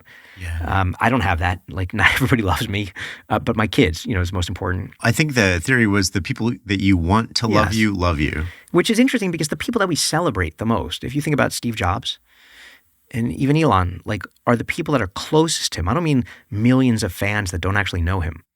But I used to have this debate with one of my best friends about Steve Jobs. Like, the world loved Steve Jobs. Yeah. But like, people in his orbit didn't always like, love Steve Jobs. He's like terrible, like he's so mean or like, so I think that's really interesting. But going back, the common thing amongst all the people that have tried to defeat death, from the people that weren't going to die through Fountain of Youth or modern biotech, the people that were going to upload themselves, the people that were going to come back, the people that leave it, to their kids or to their works, the common thing amongst all of them is that they're dead. Nobody has beaten death. And so the mental model that I like on this is, okay, take a piece of paper and put the day you were born on the front and then the day you're going to die, roughly plus 80 years on the back. And the only thing that you may have control over in part is the story that you write between these two pages. And my brother-in-law passed when he was early 40s, stomach cancer. He lived a tragic short tome, relative to others. But maybe you get to live this epic tome. And it's like, how do you write it? And who do you spend your time with? And nobody's going to look back and say, I wish I would have taken that extra meeting or done that extra business trip or something. It's like, I'm really glad that I was there for my kids or my spouse. And yet you work really hard. Yeah. And I always prioritize my kids. Like, I think about all the time, like their judgment. Some people are like, meet their maker, or because I don't believe. I care deeply. Will they say my dad was there for everything? Yeah. And in part for me, because my father was not present in my life. My parents split when I was super young. It's my little guy I have 2 daughters and a son, but my son, who's 9, always wants me to have a play date with my dad, and we're civil and we speak a few times a year, but I'm like, it's just not that relationship. I'm not going to have that, and he's like, yeah, but I really want you guys to, and I'm like, no, I get to be the dad that I am to you because I didn't really have that and I'm making up for it now. And this is what it is. And then I worry that if they see such a present father, do they take that for granted? Oh, dude. And then do they screw it up in the next generation, and so. I have the same thoughts. I actually talked to a therapist with this because I was like, am I too present in their lives? Like, they need some space. I'm home when they get home from after school. And my wife and I talk about this, like, my parents split. My father was married 4 times. All I wanted was a stable nuclear family. But if my kids grow up in a stable nuclear family, do they take it for granted? And does like one of them become a cheater and infidelitist and all this kind of stuff and I have no idea. Yeah. But I know for me what is meaningful and what makes me feel good, and it's a totally selfish thing that is about solving for what I want, but selflessly I think it ends up being virtuous. So what would your top 3 or 4 priorities be then if you were to outline them? My kids and my wife, call it family, number 1. I mean, you think about like the people that lost everything physically and materialistically in the fires recently in LA, like family is like and I don't care over time as they grow up and where they are and they're, but that to me is like the most important thing. Mm-hmm. And number 2 is purpose and meaning. I think this is a universal thing, but I feel lucky that I enjoy what I do. It's an intellectual puzzle. There's times of like great fierce competition. We're losing to, I don't like to lose. We're losing out to another firm that's got an entrepreneur. I like the intellectual gratification of being right when other people are wrong. I'm very intellectually competitive that way and discovering something that people haven't discovered. I always talk about Linus Pauling, the double Nobel laureate who won it for both chemistry and peace. And he has this quote about science, which I just absolutely love. And this is like, I hope until I'm 90 or 100 or 110 or whatever modern science lets me live till, that I continue to have this, because it's an addictive feeling, which is that I know something that nobody else knows and they won't know until I tell them. And I love that, discovering a legal secret and knowing that this is going to be announced, that the scientific breakthrough is coming and nobody else knows about it yet. So that to me is like meaning and purpose. It's intellectually competitive. And I understand the intellectual competitiveness. I want to be right. I want to make money. I want the credit for it, but it really is about like the status, because otherwise you would just do these things in private and totally in quiet. But I like that feeling of that, even if it's vainglorious and egoed and all, vanity. And so family, that sense of purpose driven by this intellectual competitiveness. And then I think I didn't appreciate this as much, but it's sort of adjacent to the first. There's a handful of people who I imagine myself like retiring with, or like guy friends and people that I enjoy spending time with that have the same sort of values, and they're very family driven. And so my cousin in particular, this amazing guy, Jason Redless, one of my wife's best friends, this woman, Molly Carmel. They're both, we call it family. They're like friends and family. But yeah, it's a powerful thing that I don't want to ever lose. That's awesome. You process a ton of information. What's that workflow like for information to get to you? How are you using technology to filter? How are you filtering information? So I typically go to bed between 12 and 12:30, wake up around 7. Kids, before they leave for school, about 40 minutes. I do a lot of physical activity, usually 3 days a week, between working out, trainer, jujitsu, all kinds of interesting stuff. But probably about an hour to an hour and a half in the mornings of reading through something like 40 different papers now.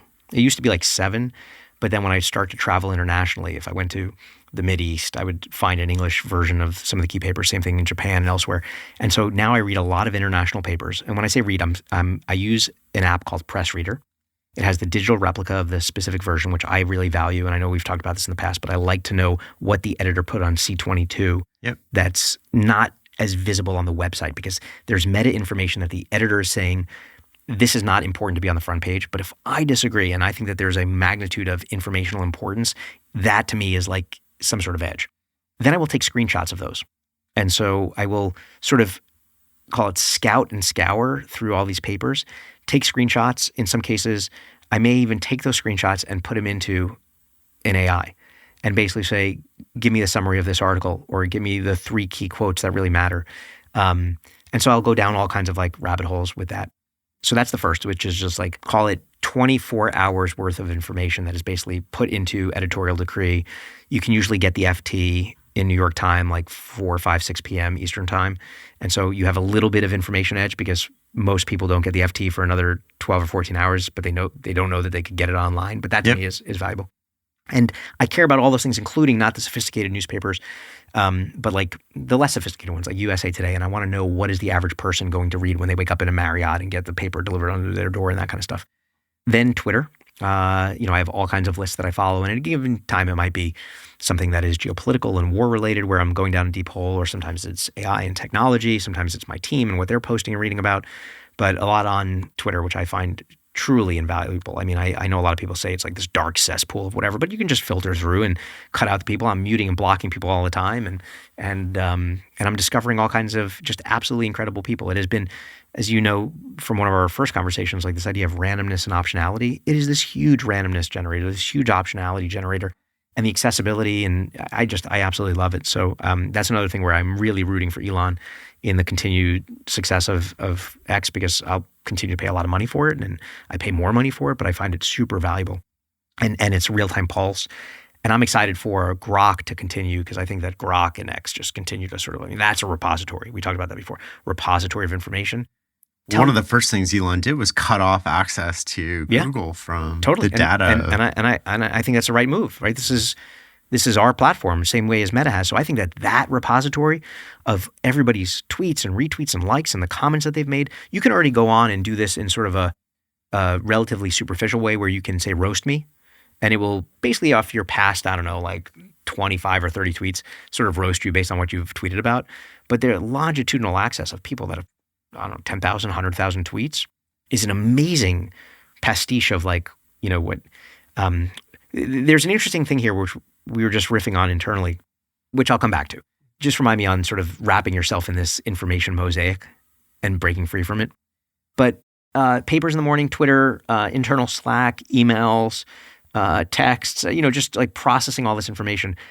I use Rewind on my Mac, which is effectively doing nonstop screen capture. And there will be other tools like this, in part because I do not remember the source when I saw an information. It's sort of the same thing of like, if you see a show and you were to ask me today, like, where did you, I don't know, it was on Apple TV. Like, was it on Paramount? Was it on CBS? Was it on Netflix? Like, I have no idea, right? And in fact, usually when I do the Apple search and it doesn't show up, it means it's on Netflix, because it can't search Netflix, right? Yeah, just huge information omnivore, everything. And then there's some, random writer that I follow that's like Catherine Schultz at the New Yorker, Adam Gopnik, and people whose style of writing and the selection of their subjects I find really interesting. Then I'll go deep into some of their themes. So you use Rewind, Press Reader. What are the other like technological tools that you're finding super valuable? Every AI. I might take a essay read it, ask it to summarize the key points, ask it to put it in different voices, take 2 different essays and say, where do these things agree or disagree? And so, like just nonstop. I'm on AI easily more than Google now, but I don't know, 2-3 hours a day. What have you learned about prompting that would help everybody get better results? Usually very specific. Like I give it a priming thing like you are the world's, if it's a neuroscience paper, you are the world's greatest expert in neuroscience. You have read every paper that has been published. You have both a skeptical eye to new claims, but you are also open-minded to interesting correlations that might not have been considered. Read this paper and, give me the 3 most provocative, non-obvious points and give me the 3 cliche, and so and by the way, I will put them into 3 different models at the same time. So I will open 3 different browsers, arrange them and put it into ChatGPT, put it into Claude, put it into one of the Perplexity models that's not running on those 2. And, sometimes I'll mix and match them. I love that. Yeah, it's sort of like a palette of, mixing. We have not yet done this as a partnership, but we've talked about it. Having an AI partner. There's still a behavioral discomfort about recording conversations. You and I are recording our conversation now. Yeah. But every partnership discussion we have, if we were confident that it was protected and encrypted, because we might say things that could be harmful. You don't want them coming out. It could insult somebody or we have a piece of intel that we don't want out. But if we were comfortable that it was perfectly private, which is a hard thing to promise, but if it was, you would have a repository of every conversation we've ever had over the past X number of years, the decisions that we wrestled with. You would be able to have somebody to advise us, an AI to advise us, where are we showing biases in inconsistency between a decision we made 3 months ago and this? What is different this time? Which voices are not speaking up? And you can already get this in some cases with like certain Zoom calls or other recording things where it'll tell you who spoke for how long. And then you could run like a Bayesian analysis of, okay, given that we're looking at these 2 companies, give me the outside view, the base rate of success historically, which in venture honestly doesn't matter, and then give me a Kelly criterion of how you might size this based on the projected internal confidence. And so there's all kinds of things that we could internally do to use these tools, which I think over time we'll probably experiment with. But the biggest thing is basically having like a capture of everything, everything that you see, everything that you hear, everything that I've already given over again to the privacy gods, everything that my screen sees. And so I trust that that's siloed on my device. It's not going to the cloud, but it's super helpful when I'm trying to search for something. I'm like, was that a Gmail? Was that a text? Was that a thing on Twitter? Was that a PDF I read? Where did I see that? And the ability to DVR my life is super valuable. If I could do that with my conversations, like who said that the other day? In fact, Lauren and I just had somebody over. We host people at our house and we couldn't remember who told us this thing. And we were like, I had to go through my calendar to see who was over on Thursday or Friday. Oh yeah, okay. It was, but being able to search your life instantly, I think it's going to be a generational change in the same way that people were not comfortable, posting on Facebook and then they were comfortable. And then now people are like posting themselves in swimsuits and bikinis and it just doesn't matter. That to me is going to be a big step change. I want to come back to the info mosaic, but one thing, we never talked about YouTube being like such a huge data source. Incredible. Closed and slightly open, I guess. Yeah. In some ways. Yeah.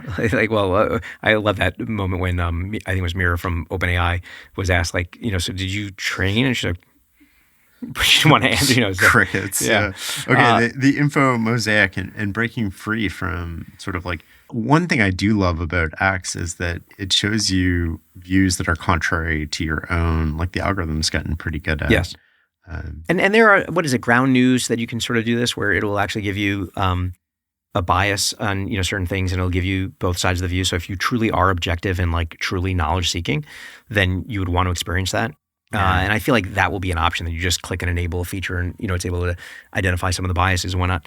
This idea of the information mosaic was a recent conversation I was having with my colleague Danny Crichton, who runs like our risk gaming stuff where we're coming up with all kinds of crazy scenarios and imagining these low probability, high magnitude events. And the idea was that over time, this perfect simulacrum of Shane or of Josh is going to exist. Everything that I've ever said on every podcast, everything I've ever written publicly, forgetting all my private thoughts, but just everything that I'm out there publicly, my voice, my tone. Okay. And so I almost imagined it like this matrix-like mosaic, like a Spider-Man costume that's like form-fitting. It's me, or a close approximation of me. But what if you want to break free from that? In a sense, if I said, give me something in the style of Shane Parrish, it might conjure something in the style of Shane Parrish, but and in the style of Josh Wolfe, or in the style of David Milch or Christopher Hitchens. I actually love invoking dead voices, to sort of bring them back from the dead, right? And have them opine on a topic. What would Christopher Hitchens say about this article, blah, blah, blah. But what if I wanted to break free stylistically? If I said, give me a image of a horse in Tribeca in the style of Wes Anderson, I can imagine the pastel palettes that it would conjure, and you can imagine that too with the, rectilinear framing and whatever. But what if Wes Anderson suddenly had like a new stylistic change in his oeuvre and wanted to just shift? Like, he'd be constrained, in the same way that people hate when, I don't know, maybe when Dylan went electric, or like, somebody else changes their style or their genre. And so there's this aspect where AI constrains you. And just sort of playing with this idea of, how do you break free in the same way that there might be like the right to be forgotten, that maybe you want to change your style. The great virtue of college for most people is this quartet of years where you can break free from who you were for the past 4 years. And nobody knows who you were and what you cared about. And maybe you were into heavy metal, but you were in like the band, and you couldn't break free. Or maybe you were gay and nobody knew, or all these things that you can just suddenly like be yourself and explore new things. And there's this element where the great virtue of college is self-exploration against the constraints of high school. But could AI be this constraining force? Because the more content that you put into it, the more it knows you, the more you may have trouble varying from it. Yeah. And so there's something interesting there. I like that a lot. Let's talk military and technology. And you guys are big investors in Anduril. Where's that going in the future?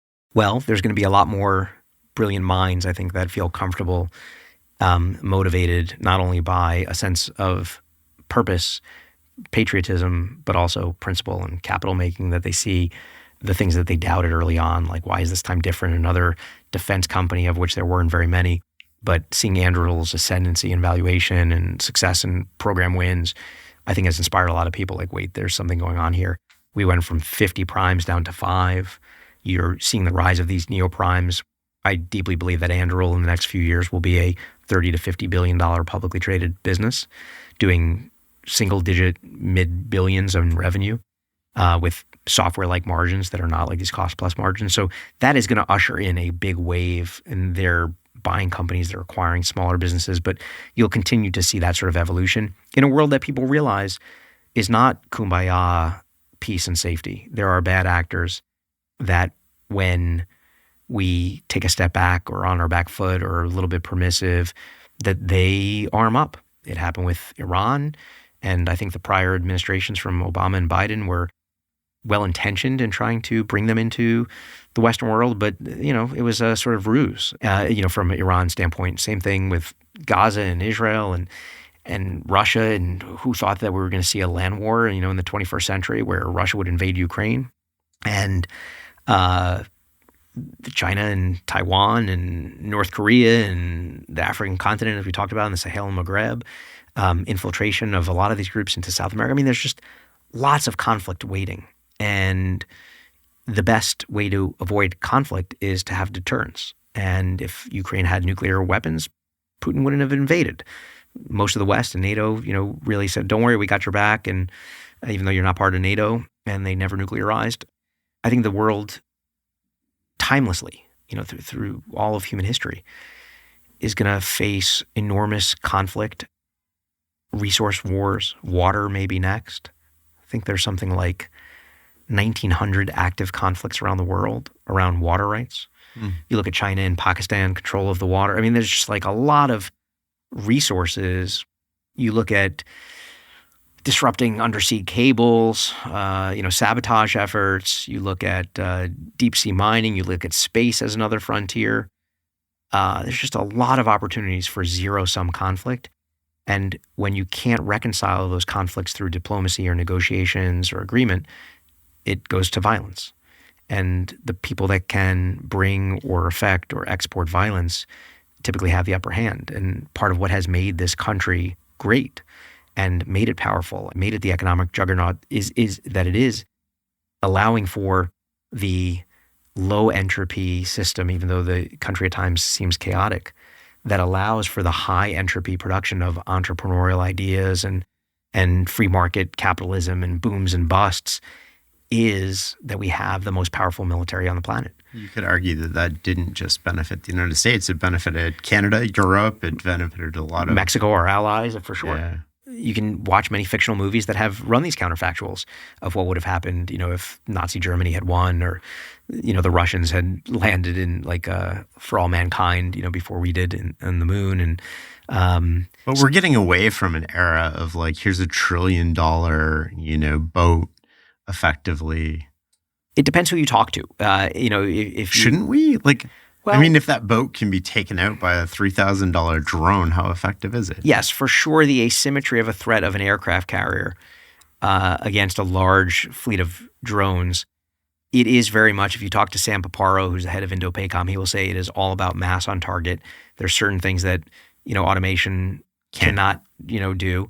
And he wants what he calls, which I guess is a technical term, a hellscape in that region, the Taiwan Straits and South China Sea, and so that you make it really impossible for them to have sort of any military dominance.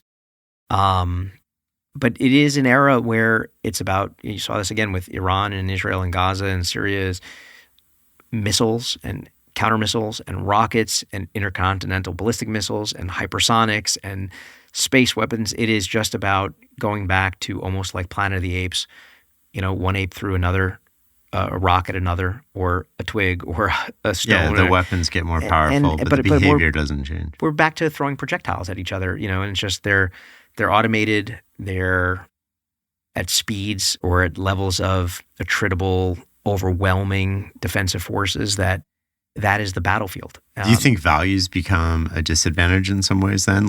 For example, if the United States were, we need a human operator to pull the trigger, and another country was, no, it could be completely automated. For sure. And therefore, in a dogfight, we're likely to more win. Look, this is already happening in the information space where we have certain, and in the autonomous space. I was in the Pacific region with SOCOM, and there's a drone operator who's flying the drone. There's another drone operator who's piloting the weapon system, and there's 2 lawyers. So they're helping the commander, who is effectively given a God shot of, how many combatants and civilians can be killed in what ratio, and sometimes it's 5 to 1 or 10 to 1. But there's lawyers that can authorize, because we have a certain rule of engagement that frankly gives these military personnel the ethical comfort that this is a superior system. But for sure, if there are people that don't have that same moral code, in some cases they can be at least temporarily advantaged. Well, you can think of that through AI too, not just military, right? Yeah. If we put restrictions on any technology and another country doesn't, sometimes that can cause an advantage to another country. China has the 50-cent army. These people are getting, 50 cents for every tweet and information they put out. The State Department, when they want to tweet something out through groups, there's literally a disclaimer that says, and it's one woman in Tampa that's doing this, this was sponsored by the state. So we have these ethical restrictions, which definitely tie our hands behind our back in some cases.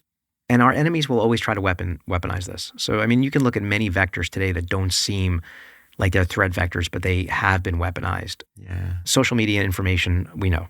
And the best fix for that is identifying the bad actors and also inoculating people with a heightened degree of skepticism. But the vast majority of the American population will not be inoculated. They will see the things that they want to see. They will follow the accounts that they want to follow. And then occasionally those accounts will start to pepper in other information that they want people to believe. And that's how information cascades can go. We have open systems. Immigration. You're seeing a lot of the rise of the populist anti-immigrant movement, in part because in some cases it's a result of good intentions of providing sanctuary cities and wanting to help people and provide amnesty and help immigrants come here because that's what our country was built on. And then you want those people to assimilate, and when they're not assimilating. But then you also have bad actors like Putin, who has weaponized immigration and put migrants on people's borders to create pressures so that you can get a political movement from inside the country that will be sympathetic to the nationalist sensibilities. And he's orchestrated that very well. And so Infiltration into our university systems, which accept foreign capital. And you see Qatar that has influenced very massively domestic U.S. universities. China doesn't allow that. U.S. is not able to come in and sponsor Chinese universities. Yeah. TikTok, of course, a huge one, right? We banned it years ago, right when it had become TikTok from Musical.ly, in part because at the time I seemed like a conspiratorial nut saying, I don't trust this with the Chinese Communist Party having control over this.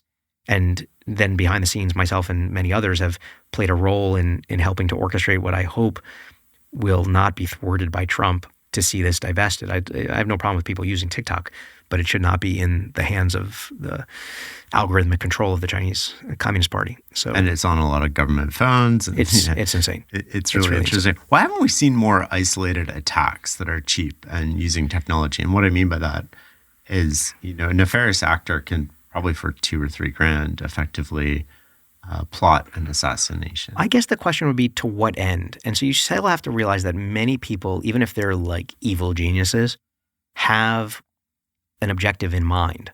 And do they just want to sow chaos and create distrust in a system and have people scrambling? Or is there an opportune time to strike? Think about the Israel operation with the Beeper plan. This was 10 years in the making. Now, they could have done it at any point in time 5 years ago, but they waited until a precise moment. And so being able to do the thing and deciding when you do the thing are two different decisions. But I think that we've been warned for a very long time about hacking and infiltration into our physical infrastructure.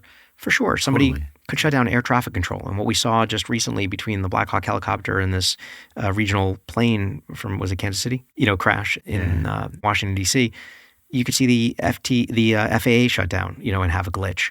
You can have infiltration into our banking system and, just like the Sony hack, right? The big thing with the Sony hack was not that the systems were disabled. It's that information was revealed. You want to create civil war in this country, just reveal everybody's emails for the past year. The things that we've said about each other, I mean, that like reveal truth in a sense, right? It was the great irony. So the obfuscation of these things in private helped to create a civil society. Our water systems, our infrastructure, our traffic lights, all the things that you've seen in sci-fi movies when like things just start breaking. I'm actually amazed that our infrastructure globally, but even in New York City, even in this office, there's a million SKUs in this office. Above our heads right now, there's an HVAC system. Like the fact that we trust this system and it's not going to fall and explode or blow up, and then we're shocked when these things do. Yeah. But I'm constantly amazed that the forces of entropy are constrained by either really good engineering or inspection of systems or whatever it might be, the maintenance of systems, which is another really interesting theme, this idea of maintenance. Like the past 10 years have been all about growth. When you go to financial statement on CapEx, you've got growth and you've got maintenance. And I think in a world where rising cost of capital keeps going up for a variety of reasons, I think there's a ton of dry powder in venture capital and private equity, but a lot of it I call wet powder because this money is basically reserved for companies and people don't realize. Reshoring, all of these things, tariffs, they're going to be inflationary. There's going to be a rising cost of capital. If you have a rising cost of capital, if you are a CFO or you're on a board and you're thinking about good governance and capital allocation, we're not buying the next new hot thing unless we really have to, like AI today. Yeah. We're thinking about how do we maintain the existing assets we have? And those assets could be satellites up in space. They could be military installations. They could be our telecom infrastructure, our bridges, our waterways, sanitation and processing, our HVAC systems, our industrial systems. All those things need to be maintained. So I'm increasingly interested in new technologies. This could be software, services, sensors, all kinds of things that can help apply to old systems to maintain them for longer, depreciate them for longer, let them last for longer. I think there's going to be increasing demand for maintenance of systems. But I'm amazed that everything around us is just not constantly breaking. It truly is like miraculous. It is when you think about it, right? Yeah. What do you think of DOGE? The currency or the initiative? The initiative. No, we don't talk crypto. I think it's a virtuous thing because it's shining a spotlight on a lot of things that were just done because they were done and you get this bloat. Or in some cases, there was like overt obfuscation. And so I think sunlight heals all, and putting a spotlight on ridiculous spending or ridiculous inefficient things. I will say I grew up sort of a center-left Democrat my entire life. The first time you go to the DMV, you become a Republican. Yeah. It's just like you want systems that have competition because competition makes things better, because if you have a monopoly on something, you don't have to improve.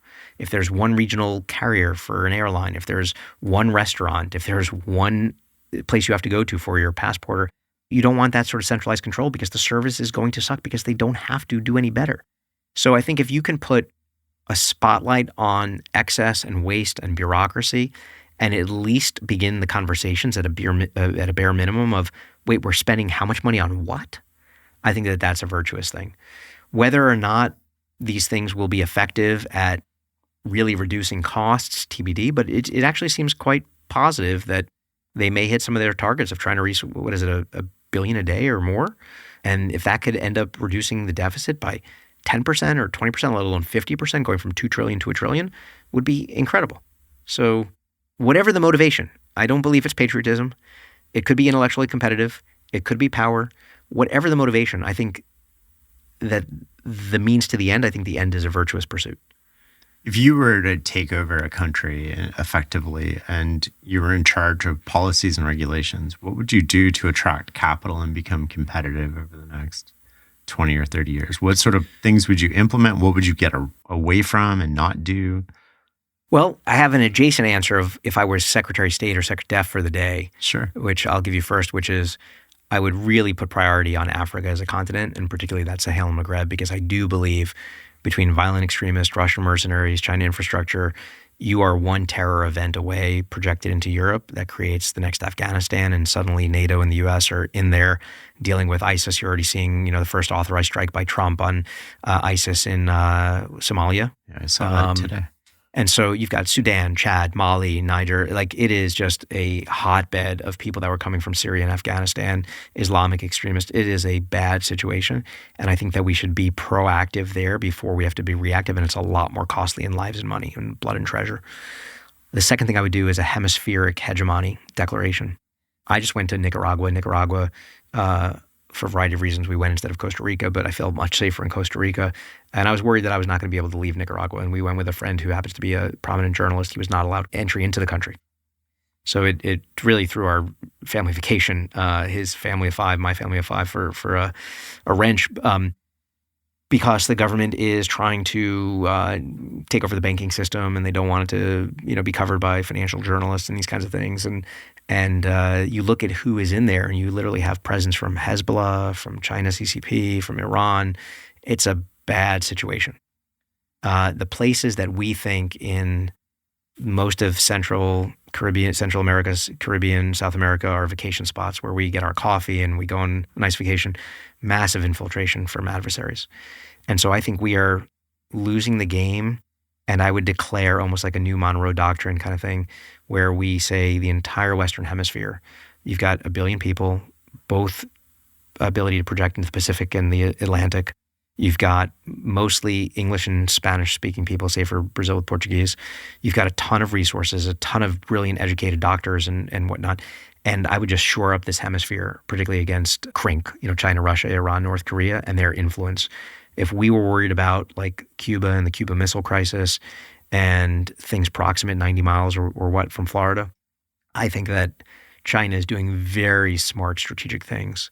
So us going back in and saying we're going to, reclaim the Panama Canal and our influence on it, forgetting about provocations of Mexico, of the Gulf of America versus Gulf of Mexico. But I think that having influence in that region is really important. So those would be the two things as SecDef or SecState that I would do, is declare hemispheric hegemony and make sure that we shore up our allies in the region and get out our adversaries and their presence, in part because there's so much commerce and money and infrastructure that's going in, and then focus on the Sahel and Maghreb and Africa. For country competition, brain drain, you want the best and the brightest. You need to fund basic research and basic science. It should be undirected. That's the serendipity and the randomness and the optionality that leads to great breakthroughs. You want capital markets to be these low entropy carriers for high entropy entrepreneurial surprise. So predictable rules and regulations. I would lower, I don't know why we don't have a flat tax. I mean, I know why we don't, but I would just have a flat tax, make it super simple. Rich people are going to scout around and figure out how to get around the tax system anyway, and poor people are burdened by it. I get progressive versus regressive, but I would just simplify our tax scheme massively Anybody that is coming here and getting an education in this country, I would staple a visa as long as they stay here, work for an American company for at least 5 years. Let them become, we want the best and the brightest here. We are, as an example again, and I don't mean to make this like all China, but they are our most dominant adversary. 50% of all AI undergrads in the world today are being graduated by China. In our own country, in the United States, 38% of researchers in AI are from China. So we're outnumbered even domestically. It's a big deal. And we used to attract something like 23% of all foreign graduates here. That's down to 15%. People are either going to other countries or staying in their own country. And so we need that. That's what won us World War II. If Einstein would have stayed in Germany or... What causes that to happen? Is it the tax rate? Is it opportunities available? Is it housing costs? Like what are the factors that go into people leaving? Well, start with the attracting part. As Walter Wriston said, people go where they're welcome and stay where they're well treated. So we should be welcoming. Now there's a debate about immigration and, we should distinguish between, the bad people and like brilliant people, and we should want them here. That just comes down to like basic vetting. Right. But, some of that is exploited, a lot of these consultants with Wipro and some of the, in Indian business process, BPOs, the business process operations, or outsourcing. Housing is a difficult one, but people can always figure out. New York City is expensive, but you can live in Long Island City and Brooklyn and Queens. But I think, housing availability. Our cities are so rich and filled with culture and people, and particularly if you're a young person, you want to be around the density of that because you're trying to find peers and a mate and, all of that. Even if you're from another country, you go to New York, you can find your enclave of Korean or Chinese or Russian or Ukrainian or Israeli and Caribbean, and it's all here. So, I think just having a culture that embraces this and encourages it. You already have a robust venture capital system of risk taking. Many other countries don't have that, so that's another thing. But if you were to design the system from scratch, you want openness with security, so some means of vetting. You want a great education system that can attract people, that view it as a status to have graduated from that particular school. And people want to be around people, whether this is in a company or in a country, that are like them, that are competitive and highly intellectual, that they respect or admire or want to compete with. So that's number two. Their work, something that we did in the 1980s, I think it was in 1980, was the Bayh-Dole Act, where government funding for research would allow the university and the principal investigator to actually own the intellectual property. That became an asset. That asset could be licensed to a company. It absolutely opened the floodgates for venture capital to be able to commercialize that. That happened to coincide with ERISA and allowing retirement plans to go into venture capital. So now you have a pool of risk capital, which you need for taking risk on unseasoned people and unseasoned companies. And then you need a robust capital market system to be able to continue to allocate money. But again, capital goes where it's welcome, stays where it's well treated. True of human capital, true of financial capital. And so a rules-based system, a strong military, if you were starting a country from scratch, you're not going to have that, but you need great allies then. Think about Singapore. Yeah, I think that's a phenomenal model. Singapore is a great model. That's awesome. I hope some of the government people we have are listening to this. I want to come to IP for a second and copyright and then wrap it up here. So do you think that AI should be able to create IP or copyrighted material? Like if I tell AI to write a book, should that be copyrightable? And who owns the copyright, the AI or me for the prompt? It's super complicated because, the first debate about this, which is the great irony, right? Because OpenAI investors and stakeholders were up in arms that R1 stole from OpenAI, but you can make the argument that OpenAI is trained on the repository of like the public internet and every art that's ever been produced and whatnot. Now, if you were an art student, and you went to the Louvre or to the Met or to MoMA and you sat there and studied it or took a picture of it, and then we learn through copying. We learn through mimicry and imitation, and we remix these things. And, there's this great, what is his name, Kirby, who did everything as a remix.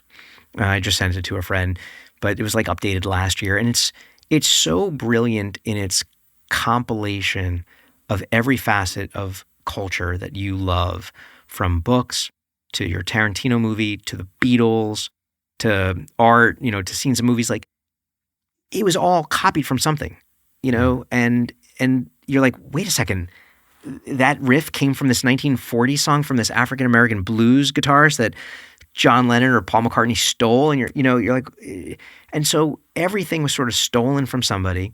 It was imitated, tweaked slightly. And by the way, that's what we are, right? I mean, you get two people who exist, and then there's this genetic recombination of their source material, and every one of my kids are different, but they came from and so remixing is like how everything, happens. And it's like Matt Ridley said, like, ideas having sex. And so to your core question, yes, I think that if I do a calculation and I'm using a calculator instead of like doing math by pencil, that calculation is still an input into my output. If I'm using AI to generate art and it's my prompt instead of the gesture of my brush and, the strokes of my hand, then I think it should still be mine. Even if it was trained like a great art student was by staring and learning and studying and then emulating. And then these things evolve. You look at Picasso through all the different phases of his style of art, from like realism and portraiture to cubism and abstract to these things just evolve until you find the white space that defines you. And that goes back to like, if I train all my AI and everything I've ever wrote, but then like my voice is a new voice is rare and hard to create. So I actually think we should probably worry more about how do you break free from these constraints of these things than, should they be copyrightable? Well, that goes back to our earlier conversation. Do we just end up in this lane that we can't get out of? Or we don't even recognize we're in a lane, I guess, right. In some ways, even more devastating. And the brilliance of all this, again, like I'm a big believer that we make our fictions and our fictions make us.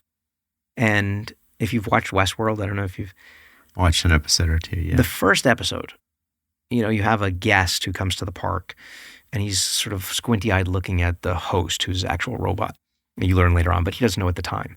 And he's like looking at her and she goes, "You want to ask, so ask." And she knew what he was going to ask her. Right? Yeah, and he goes, "Are you real?" Yeah. And she goes, "Well, if you have to ask, does it matter?" And, I'm going to sort of spoiler alert on Westworld. It's all about these hosts interacting with the guests. And they're there to serve the guests. But in fact, it's the opposite. Because every host is watching and learning every small nuance, every gesture, every inflection of your voice, every cadence of your speech. And it's learning you so that it can basically create a perfect simulacrum of you and 3D print biologically a version of you. And so it's a really profound philosophical question about how we're interacting with these things. But all these things have been trained on the sum total of all human creation. And now they're being trained on the sum total of human creation plus artificial creation. And some of that is done with human prompts and some of it is going to be done automatically. But I just think it's going to be part of the total overture of creation. And I think it's a beautiful thing. So does anything about this scare you? About AI, like the direction we're heading? I think in the near term, the thing that scared me is what, again, scarcity and abundance. What becomes abundant is people's ability to use AI to produce content. And I don't know if I'm getting an email from somebody. Did an AI write it or optimize it? Or was it really a thoughtful note from John? This young college, student who's persistent, was it really them? And can I infer something about their persistence and their style of writing, or did they put it into an AI and know from the repository of what influences me and what I've talked about and what I care about that they, so many people are like, "Oh, I heard you on this podcast and I felt compelled to write you because I too care deeply about family and, blah, blah, blah," right? I mean, those are surface level stuff, but somebody that's more nuanced about it. Am I being manipulated by them or by the AI? And if it's them, there's a cleverness to it that I might admire. If it's just the AI, I feel suddenly more vulnerable. So what becomes abundant is the sort of not just information, misinformation or whatever, but the production of it. What becomes scarce is veracity and truth. And that to me was less scary, but more you need to be inoculated, immunized, vaccinated, and you're almost going to become a little bit more distrusting. But like your reactions right now, I might say something and you might say, "Oh," and maybe you actually thought it was profound, or maybe you're like, "Oh, like, this is not interesting at all." But there's something authentic, right, about this. And we are reading each other and reacting to each other. That to me is going to become ever more valuable. So our humanity, the interactions are the scarce thing, even if and as through other mediums, it's hard to tell. I love that. I always love talking to you too. So Same. I get so much energy and ideas out of our conversations, and I'll be chewing on this for weeks, I know. We always end with, what is success for you? You've answered this before. I'm curious to see how it changes. It really is the eyes of my kids. It is, for me, them saying my dad did that, or my dad made that, or my dad was present for me.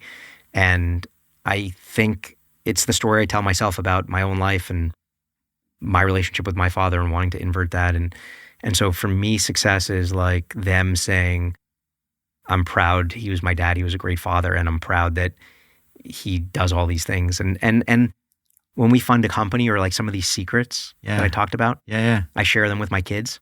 And so I was taking my middle daughter to, my oldest plays tennis, my middle does soccer, my little guy plays basketball like 10 days a week. He's better at 9 years old than I was at 19, and I was reasonably good. And I like sharing these stories. So I'm like, next week there's a story that's going to come out about this particular thing, and nobody knows about it except the company and now you. And they're like, oh my God, really? And I'm like, yeah. And like, you can't tell anybody, and I love that feeling. That's awesome. And I do it in part, not because I want them to learn about it, but I want them to be proud of me, as selfish and vainglorious as that is.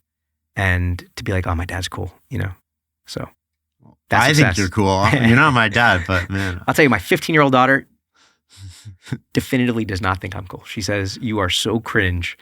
And I think everybody's kids say that, right? It's the same with my kids. Like, instead of telling them something, I'll sometimes, they might be listening to this, but I'll get my friends to tell them. Yeah. And then all of a sudden it holds weight. Yeah, but totally. if I tell them the same thing, totally. like, yeah, whatever. Same thing with our spouses. And Yeah. So.